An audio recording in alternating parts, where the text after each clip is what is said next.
All right, so think about this. In the world of global business, there are literally trillions of dollars flying around every single day. And a huge chunk of that happens silently between computers. So how do they do it?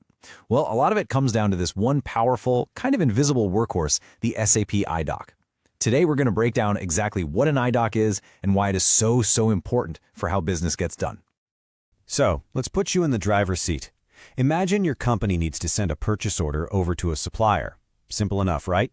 But wait, you're running on SAP, and your supplier? They're on a completely different system.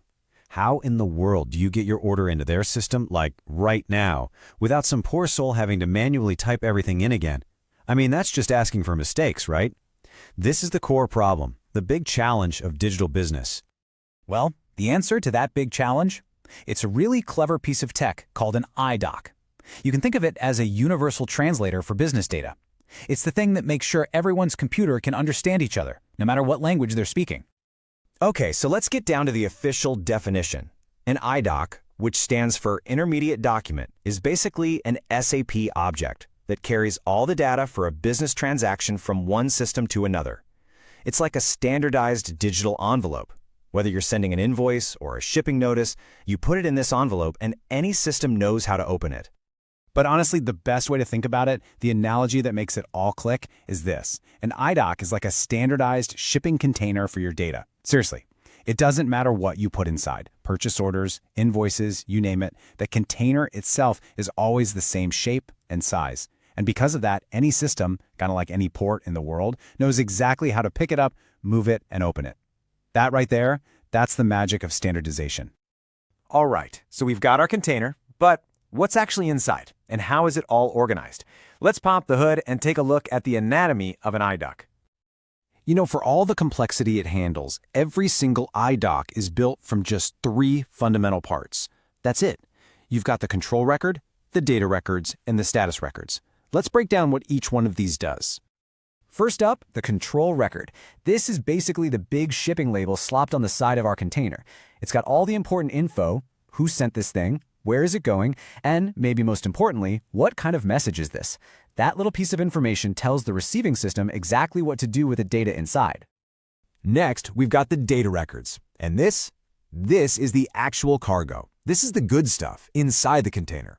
You'll find all the nitty-gritty details of the transaction here. You know, the product codes, the quantities, the prices, delivery dates, the whole shebang.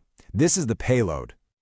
But hey, this data isn't just thrown in there like a messy suitcase. No way. It's super organized into these things called segments.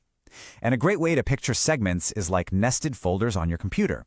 You've got a main folder for the general info, and inside that, you have more folders for each item on the order, and maybe even folders inside those for shipping details. It's this clean, structured hierarchy that makes it so incredibly easy for another computer to read and understand everything. And finally, we have the status records. To stick with our shipping analogy, these are basically the tracking updates. You know, like when you track a package online? That's what this is. It creates a log of the IDoc's entire journey. When it was created, when it was sent, if it was received successfully, or, oops, if something went wrong. It gives you a perfect audit trail from start to finish. Okay, so we've packed our container, we've slapped on the shipping label, and we know how to track it. Now for the big question. How does this thing actually travel from point A to point B? Well, an IDoc's journey is pretty straightforward. It really only follows one of 2 paths. It's either outbound, which means it's leaving your system, or it's inbound, meaning it's coming into your system from somewhere else. That's it. It's a simple 2-way street for exchanging data. Let's break that down just a little bit more. For an outbound process, it's pretty simple. Data from your application gets packed into that IDoc container, and whoosh, it's sent on its way. For an inbound process, it's just the exact opposite. An IDocs container shows up at your doorstep, your system unpacks it, and then posts that data right into your application. You know, a perfect real-world example of this is a classic purchase order. You send an outbound IDoc to your supplier with your order.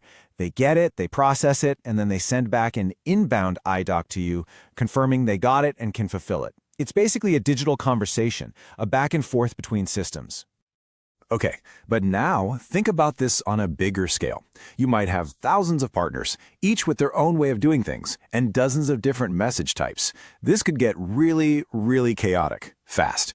So, How does this system possibly keep all of this straight? Really think about it for a second. How does your SAP system know that when you send a purchase order to supplier A, it has to be an IDoc, but an order for supplier B needs to be printed out? How does it know all the specific, nerdy, technical rules for every single one of your partners? The answer is something called a partner profile. You can think of this as the system's master rulebook, or maybe its digital address book. Now, I know the screen here might look a little complicated, but the key idea is super simple. For every single business partner you have, there is a profile that spells out exactly how to talk to them, what messages you can send, and how you need to send them. This profile is where all the technical details live for both sending and receiving messages. It tells the system what kinds of IDocs a partner can handle, which technical port to use to send it, and even what program to kick off when a new message arrives from them. It's really the central command center for all of your IDoc communications. All right, so we've covered the what, the how, and the where of IDocs, but now let's zoom out a bit. Let's talk about the real-world impact. Why does any of this matter? Why is this technology so incredibly important? Well, the benefits are just massive. First off, by automating all this document exchange, you pretty much get rid of paperwork. And when you do that, you slash the number of costly manual data entry errors. So what happens? The whole process gets way faster. It saves a ton of time, and it lets you truly automate your business processes from start to finish. But at the end of the day, beyond all the fancy corporate talk about efficiency, it really boils down to this one simple, powerful idea from the source material. It will save the time of the end user. That's what it's all about. This tech frees up real people from doing boring, repetitive data entry so they can focus on work that actually matters. So there you have it. The iDoc is absolutely a foundational technology for digital business. I mean, it standardized the whole digital envelope concept decades ago. Which kind of leaves us with one final thought to chew on. As our world keeps moving faster and faster towards real-time APIs and instant communication, what does the future of this digital message look like? How will this idea of a structured, self-contained package of data evolve? What's the next